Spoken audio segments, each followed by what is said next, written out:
বর্ষার দিনে দাদি বসে আছেন বারান্দায় গরম গরম সমোসার প্লেট সামনে মজা করে খাচ্ছেন কিন্তু পেট ভরছে না। তখন দাদি ডেকে বললেন, এই পান্ডা, আমাকে আরও কিছু খেতে দাও। পান্ডা হাসিমুখে টকরি ভর্তি মোমো এনে হাজির। দাদি তো একেবারে গপাগপ খেয়ে ফেললেন সব। কিন্তু এত খেয়েও দাদির পেট ভরল না। তখন পান্ডা নদীতে গিয়ে একটা বিশাল মাছ ধরে আনল। সেই মাছটা বসে গেল রান্না করতে। ধোঁয়া উঠছে, বর্ষার হাওয়ায় একেবারে সিনেম্যাটিক দৃশ্য। কিন্তু দাদি রান্না করা মাছ দেখে ভীষণ রেগে গেলেন। রাগের মাথায় পান্ডাকে মারধর করে ভুড়িয়ে দিলেন।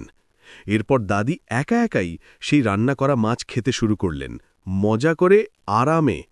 আর ওদিকে পান্ডা এক কোণে বসে কাঁদছে, কারণ এখনও কেউ লাইক আর সাবস্ক্রাইব করেনি। তাহলে বন্ধুরা, দাদির জন্য নয়, অন্তত এই কিউট পান্ডার জন্য লাইক আর সাবস্ক্রাইব করে দিও।